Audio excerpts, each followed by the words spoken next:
Assalamualaikum warahmatullahi wabarakatuh. Balik lagi dengan channel Fakta Kehidupan. Sebelum kita mulai, kita absen dulu ya. Ini subscriber dari mana semua ini?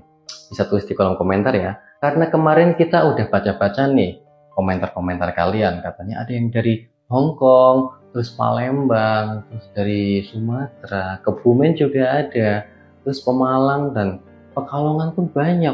Ini sangat apresiasi ya. Saya mengucapkan banyak-banyak terima kasih kepada kalian semua yang udah pada komen dan mendukung channel kami ini.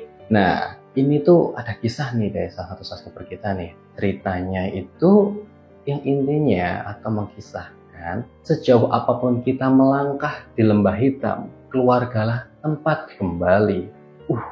Gimana nih ceritanya ini? Pasti banyak penasaran dong. Udah nggak usah lama-lama lagi, kita masuk ke ceritanya.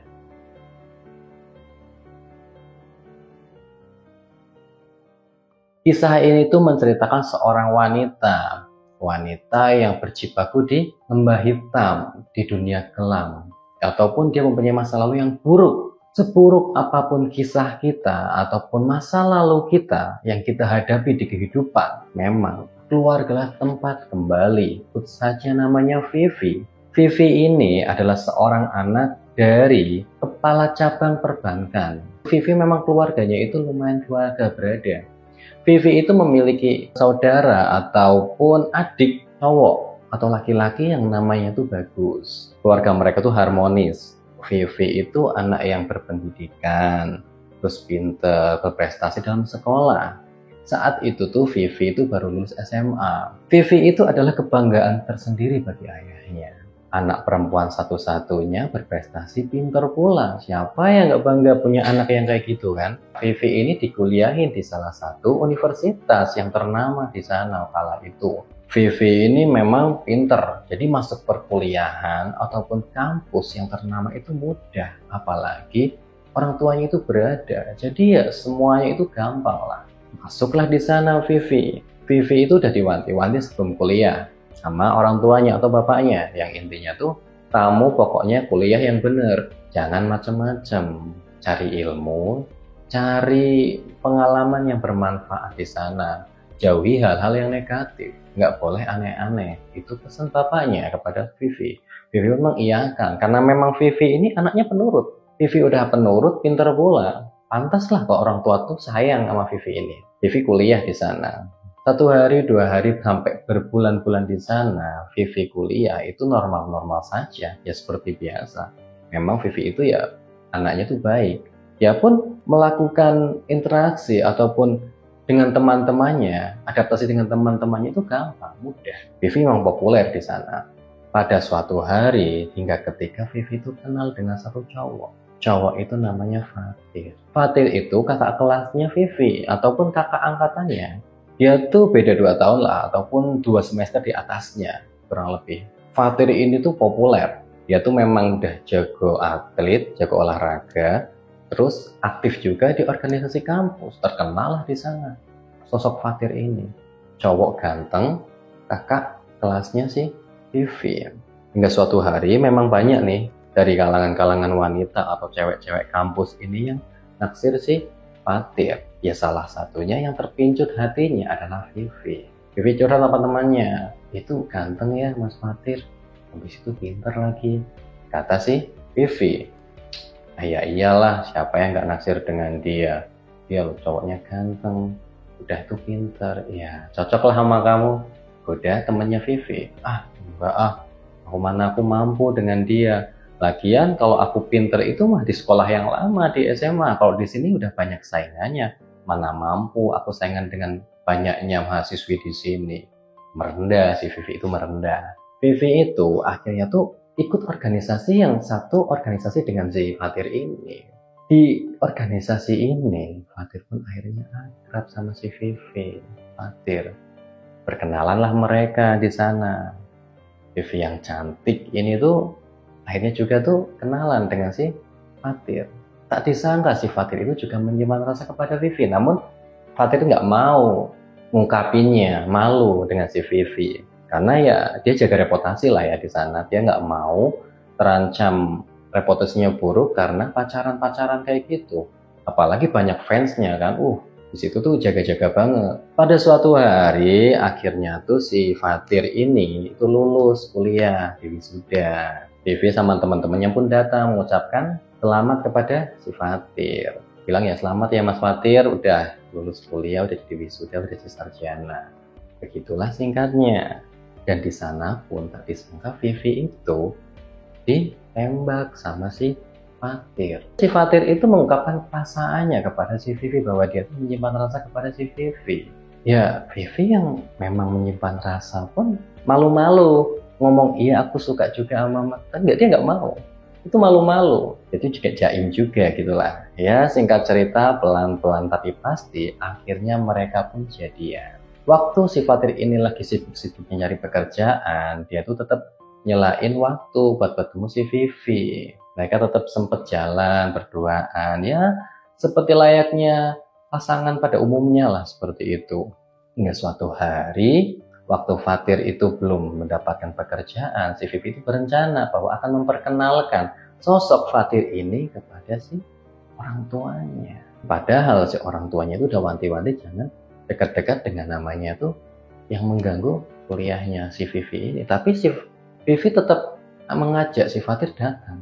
Disambutlah sama orang tuanya. Bersalaman lah di sana. Orang tuanya atau ayahnya khususnya itu tuh memang tidak terlalu suka dengan si Fatir. Karena memang dari awal bakal jadi penghalang, bakal jadi racun bagi si Vivi untuk tidak fokus kuliah. Tapi tetap dia menerima si Fatir untuk ke rumahnya ataupun menyambut kedatangannya. Di sana mereka ngobrol-ngobrol banyak. Hingga akhirnya si Vivi memperkenalkan bahwasannya ini pacar aku. Nah, saat mereka ngobrol, akhirnya pun si bapaknya ini, bapaknya Vivi itu pun interogasi. Kayak seakan-akan nanya-nanya sama si Fatir. Kenapa kamu deketin anak saya? Emangnya kamu udah kerja? Tanya bapaknya Vivi. Belum om, saya baru lulus, baru diwisuda kemarin. Ya ini lagi nyari-nyari. Oh belum. Kalau gitu kamu ya fokus cari kerja dulu, biar kamu mapan baru bisa deketin anak saya buat melanjutkan ke jenjang yang lebih serius. Saya nggak mau ya anak saya itu cuma buat mainan atau nggak pacar-pacaran yang nggak jelas. Harusnya itu memang anak saya tuh belum pacaran dulu.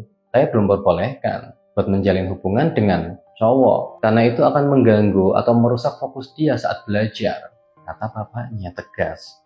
Bapaknya itu memang punya konsep bahwa kehidupan itu harus step by step punya rencana. Nggak ngalir gitu aja tanpa rencana. Sedangkan si Fatir beda dengan bapaknya. Dia tuh punya konsep bahwasannya ya kita jalanin aja dulu. Kalau memang rezekinya pasti datang. Seperti itu. Disitulah sedikit agak ketegangan ngomongannya. Akhirnya Fatir pun pulang dengan rasa yang tidak enak setelah mendengar ucapan si bapaknya. Bapaknya ngomong bahwasanya kamu boleh mendekati anak saya apabila kamu udah mapan. Intinya seperti itu. Itu yang terpikirkan oleh Fatir. Itu yang selalu terngiang-ngiang. Saat bicara dengan si Vivi, Vivi pun ngomong, udah kamu jangan dipikirin omongan bapak aku. Kamu nggak apa-apa kan? Iya nggak apa-apa kok. Terus kita masih pacaran kan kayak biasanya? Iya kok kita masih pacaran. Hubungan mereka masih berlanjut walaupun udah dilarang sama orang tuanya Vivi itu. Vivi terus menjalani hubungannya dengan si Fatir ini. Berjalan terus di belakangnya si bapaknya. Fatir yang bukannya malah fokus kerja, sembari nyari kerja kayak gitu, malah dia tuh malah jalan lagi sama si Vivi, main kesana kemari. Dia tuh nggak fokus cari kerja yang mempeng gitu, enggak. Dia sambil pacaran, sambil jalan, sambil nongkrong. Akhirnya dia nggak dapat kerja. Memang notabene keluarganya si Fatir itu ya keluarga berada, ya termasuk keluarga punya. Namun apabila si Fatirnya sendiri tidak bekerja, ya tidak dapat izin dari orang tuanya si Vivi. Akhirnya si Fatir pun pacarannya itu makin lama makin babasan.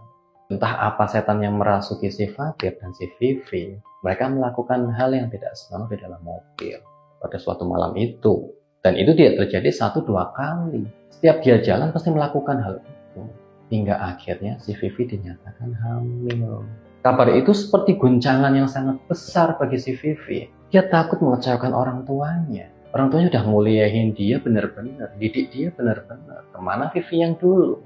Sekarang malah jadi nakal dan sekarang hamil. Dia takut, akhirnya dia ngomong sama si Fatir. Mencoba mencari solusi apabila si Fatir itu punya jalan keluar. Di sana Fatir pun kaget kok bisa hamil. Ya gimana orang dia melakukannya bareng kok masih bertanya gitu loh. Masih bertanya kok bisa hamil tuh bagaimana? Padahal dia melakukannya bareng. Di situ sempat debat, sempat marah-marah. Fatir tuh ngomong, gimana aku bisa menikahi kamu? Orang tua kamu aja nggak setuju kalau aku belum kerja. Apalagi kamu juga belum diwisuda, belum lulus. Pasti makin marah bapakmu. Ya mau gimana lagi, aku udah hamil mas. Mau nggak maunya kita nikah. Nggak mungkin aku ngelahirin anak kayak gini sendiri tanpa seorang suami di samping aku mas. Pasti Vivi. Ya terus gimana? Bapakmu aja nggak ngizinin kok. Ya udah kamu cari kerja dong. Kamu fokus cari kerja. Terus aku juga cari, tapi memang belum dapat. Ya makanya lebih fokus lagi mas cari kerja apa kek. Udah terserah aja, yang penting kamu kerja bisa menikahi aku, bisa menafkahi aku, udah cukup. Ini masalah nanti kerjaannya apa, itu nanti kita omongin sama bapak. Yang penting kamu kerja dan bisa menafkahi aku dulu. Kamu ngomong gampang. Cari kerja tuh susah, Vi. Aku udah cari kemana-mana, tapi nyatanya nggak ada. Kok kamu jadi kayak bapak kamu seakan-akan nekan aku cari kerja, suruh nyari kerja. Ya itu kan tanggung jawab kamu, mas. Harus cari kerja. Akhirnya mereka debat akhirnya memutuskan, ya udahlah Vi, kalau kamu kayak gini bapakmu juga nggak bisa, ya udah kita kawin lari aja. Vivi pun bingung, kalau dia ngomong ke orang tuanya pasti ngamuk besar dan marah-marah kalau dia tuh hamil. Sedangkan kalau dia ikut di Fatir kawin lari, ya dia harus rela memutuskan segala hubungannya dengan orang tua dan keluarganya. Vivi bingung di situ, gimana ya? Akhirnya Vivi memikirkan hal itu kan. Bulan demi bulan, kehamilan Vivi itu semakin nampak. Di rumah tuh ditanya, kok kamu sering mual-mual kenapa? Ditanya keluarganya, nggak apa-apa kok. Ini sibuk itu aja organisasi, sering keluar malam jadi agak masuk angin. Ya memang waktu itu musim hujan, jadi masuk angin ya wajar. Ya orang tuanya nggak menaruh curiga yang lebih dari itu. Nah, tapi kan semakin hari semakin ada waktunya, perkembangan janinnya si Vivi itu kan makin besar, makin tidak bisa disembunyikan dari si keluarga-keluarganya, tidak bisa disembunyikan oleh Vivi lagi. Akhirnya waktu perutnya makin buncit, Vivi pun kabur, memutuskan memang kawin lari bersama si Fatir. Pergilah si Fatir sama si Vivi dari rumahnya si Vivi itu. Vivi dijemput pergi bersama si Fatir tanpa izin orang tuanya. Nah, sewaktu perjalanan ia kabur dari rumahnya si Vivi bersama Vivinya itu, berhentilah di suatu supermarket atau minimarket dekat dengan stasiun. Di sana, itu tuh Vivi itu izin, mas aku agak mules, pengen pipis dulu ya sebentar. Di situ tuh Vivi tuh izin, katanya perutnya tuh agak sakit, dia tuh mules, pengen ke toilet sebentar. Di Fatir pun ya udah sana, nggak apa-apa, aku tunggu di sini ya, sambil menghisap sebatang rokok si Fatir itu. Perjalanan itu tidak tentu arah, entah mau kemana dan apa yang dituju. Pokoknya mereka tuh pergi aja gitu naik mobilnya si Fatir. Waktu Vivi keluar dari mobilnya dan masuk ke supermarket atau minimarket itu untuk buang air, Fatir tuh dalam benaknya mikir, aku tuh masih muda, perjalananku masih jauh. Kenapa pula aku harus hidup dengan wanita ini? Aku masih pengen seneng-seneng. Pengen bersantai-santai. Aku nggak mau disibukkan dengan kesibukan ngurus anak, bekerja, ngurus rumah tangga. Pasti aku udah stres banget tuh. Pikirannya kayak gitu tuh. Dia tuh udah nggak mau. Pokoknya nggak mau ngurusin si Vivi. Udah kelihatan ribetnya. Punya anak bayi, perlu biaya banyak. Dia harus kerja, menghilangkan semua kebiasaan dia yang nongkrong, main, jajan, santai-santai. Dia udah mikir sampai ke situ, dia nggak mau. Akhirnya pikiran kayak gitu, ya pun pergi meninggalkan Vivi di supermarket. Nah, waktu dia keluar dari toilet, si Vivi itu kepikiran, siapa tahu Mas Fatir pengen minum. Ya pun berinisiatif beli minum di sana, sekalian beli minum dan sedikit snack untuk Mas Fatir. Ya pun membayarnya. Dia tuh di sana tuh keberuntung aja, dia tuh bawa tas. Akhirnya si Vivi itu keluar dari minimarket itu, terkejut dia. Ternyata mobil yang tadi terparkir bersama Mas Fatir nggak ada. Kemana perginya Mas Fatir itu? Padahal dia tuh baru masuk sebentar. Mobil yang tadi terparkir di sana hilang, nggak ada. Dia celingukan ke kanan ke kiri, kemana Mas Fatir? Apakah dia pindah parkiran atau pergi sebentar? Tidak ngasih kabar gitu loh. Ditunggulah Mas Fatir sampai larut malam. Dia nggak datang, bingung.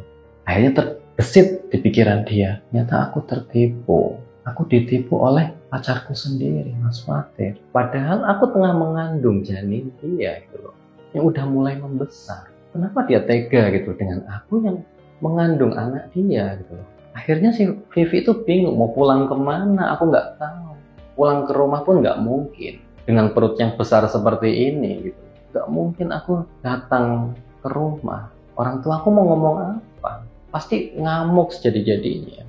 Mau pergi ataupun ke teman-teman nggak mungkin. Pasti mereka ngadu juga ke orang tuaku. Si Vivi yang bingung, yang nggak karuan harus pergi kemana. Akhirnya dia tuh ke stasiun, duduk di sana di sebuah kursi panjang tempat menantian atau tempat nunggu kereta.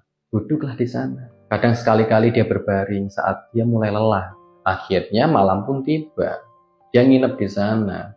Nginep itu nggak cuma sehari. Dia melakukannya hampir 2 minggu di stasiun. Karena dia bingung mau kemana, perutnya udah makin besar, dia nggak punya uang. Makan pun belas kasihan orang. Kalau ada penumpang yang mau naik kereta lagi duduk, dia minta, "Mbak, aku minta uangnya boleh nggak? Buat sekedar makan aja." "Loh Mbak kok nggak pulang?" "Iya, aku habis ditipu. Aku mau pulang nggak bisa. Boleh nggak minta uangnya untuk sekedar makan saja." Tiap hari kayak gitu, sama beda-beda penumpang untuk bertahan hidup. Dia pun capek, tapi dia nggak tahu harus pulang kemana. Udah nggak karuan badannya, lusuh. Ya walaupun memang si Vivi ini seorang wanita muda yang cantik, tapi kalau lusuh ya gimana? Hingga akhirnya perutnya makin besar. Karena perutnya makin besar dan dia konsumsi makanannya itu tidak menentu. Dia tuh sakit perut yang luar biasa kala itu. Sakit perut pada malam hari. Saat penumpang lain tuh memang udah sepi, nggak ada. Itu udah tengah malam, perutnya sakit gitu loh. Yang jaga pun memang agak jauh dari tempat kursinya itu. Kursinya si Vivi biasa duduk dan tiduran, itu agak lumayan jauh. Nah, waktu itu si Vivi udah perutnya makin sakit, mulusnya nggak karuan. Dia tuh berteriak-teriak minta tolong, tapi nggak ada yang datang. Ya mungkin karena si Vivi ini lemas, suaranya itu nggak keluar gitu loh. Nggak ada yang denger, suaranya lemas. Minta tolong pun nggak ada yang dengar. Perutnya makin mulus. Akhirnya dia pingsan di tempat duduk itu. Nah setelah bangun, si Vivi itu sadar. Pakaiannya juga udah ganti, ruangan itu serba putih, bingung. Di mana aku? Sontak dia pun kaget kan terbangun. Wah, perutku kok kempes? Udah datar lagi, perutku yang tadi buncit kempes gitu loh. Akhirnya kemana ini? Janinku kemana? Bayiku kemana? Akhirnya si Vivi pun bingung kan. Ternyata dia lagi diinfus. Dicabutlah infusnya itu sambil mau jalan. Tapi perutnya dia kok nyeri. Dia berjalan tapi nyeri gitu loh. Dia manggil, tolong gitu. Datanglah si suster. "Bu, ibu jangan banyak gerak dulu. Tiduran aja." "Sus, mana anak saya? Mana bayi saya?" "Udah ibu tiduran aja dulu. Masalah bayi ibu nanti ya bu ya. Sekarang ibu istirahat dulu." "Terus siapa dok yang bawa saya kemari?" "Itu tadi ada suami ibu datang yang membawa ibu kemari atau merujuk ibu ke rumah sakit." Vivi yang mendengar kabar bahwa Mas Fatir udah datang lagi, udah balik lagi, dia tanggung jawab, seneng dia, bahagia. Akhirnya dia pun istirahat dengan tenang, tiduran.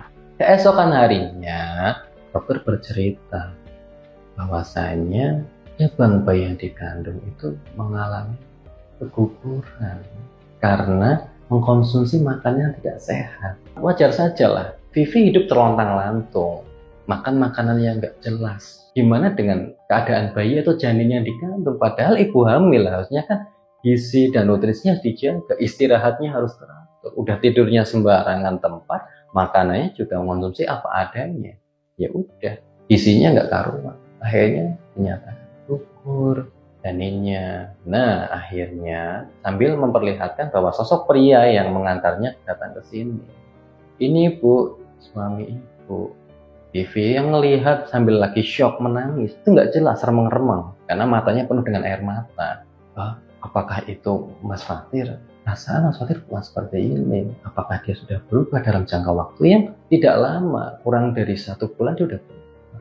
Terus pria itu ngomong, "Oh bukan, bukan. Saya bukan suami ibu ini. Saya cuma petugas dari KRL ataupun stasiun yang mengantarkan ibu ini ke rumah sakit karena melihat dia kesakitan." Nah, akhirnya dia pula yang membayar segala urusan ataupun biaya yang ada di rumah sakit selama si Vivi ini dirawat. Setelah kejadian itu, Vivi pun lontang-lantung lagi, bingung mau kemana. Dia sudah merasa kecewa, ditinggalkan oleh pacarnya atau Mas Fatir itu.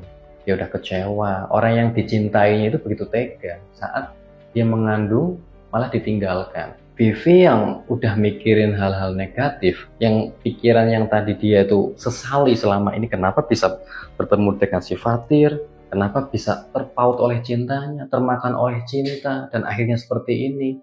Dan dia pun nyesel, kok bisa dia menjadi seorang ibu tidak bisa menjaga anaknya dalam kandungan, hingga mengalami keguguran. Dia menyesali hal itu sambil berjalan semboyongan lemas. Dia jalannya makin lemas, makin ke tengah jalan. Dikelakson sama mobil. Tet! Vivi terjatuh. Duh! Matanya kunang-kunang gak karuan kan. Vivi sambil terbata-bata mulai bangkit lagi dari jatuhnya itu. Keluarlah sosok pria, laki-laki dari mobil. Matanya berkunang-kunang tidak jelas melihatnya. Sosok itu menghampiri Vivi dan membantu Vivi untuk bangun. Mbak Vivi pun kaget. Siapa dia? Siapa sosok itu? Sosok itu belum jelas karena matanya kunang-kunang. Siapa ya? Sambil menjepitkan matanya. Aku, Bagus. Ternyata adiknya yang menolong, yang mau nabrak tadi si Vivi itu ternyata adiknya sendiri, yaitu Bagus. Bagus pun membantu kakaknya itu yang terjatuh kan. Mbak Vivi nggak apa-apa. Nggak apa-apa. Ya udah, ayo kita pulang Mbak. Kata si Bagus. Vivi menolak. Dia tuh takut, dia tuh malu sama bapaknya. Bapaknya sudah pasti tahu kalau misalnya dia tuh hamil dan kabur bersama si Fatir. Tapi dia tuh malu kalau mau datang ke sana tuh mau ngomong apa dengan keluarga. Vivi menolak keras ajakan si adiknya itu. Akhirnya adiknya tuh ngomong, ya udah kita ke rumah makan dulu aja, Mbak makan dulu aja. Akhirnya Vivi diajak ke rumah makan. Di sana dia makan, lalu ngobrol bersama adiknya. Dia menceritakan segalanya apa yang terjadi kepada si adiknya ini. Bagus ikut prihatin dan geram kepada si sosok Fatir ini yang telah menelantarkan kakaknya. Di sana si Bagus nggak habis pikir, kenapa bisa begitu jahat kepada kakaknya ini. Akhirnya di sana cerita semuanya, udah diceritain semua. Bagus tuh ngomong, Mbak, sebenarnya ayah dan ibu tuh udah tahu apa yang terjadi sama Mbak.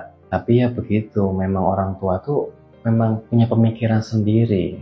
Ya ini juga buat pelajaran juga buat kita ya Mbak ya. Ya udah kita bareng-bareng ngomong, aku bantu ngomong deh sama bapak sama ibu biar bisa menerima Mbak lagi. Aku malu, aku takut bertemu dengan bapak. Mau tahu di mana mukaku ini? Ya udah, kita ngomong pelan-pelan, kita ngomong bareng.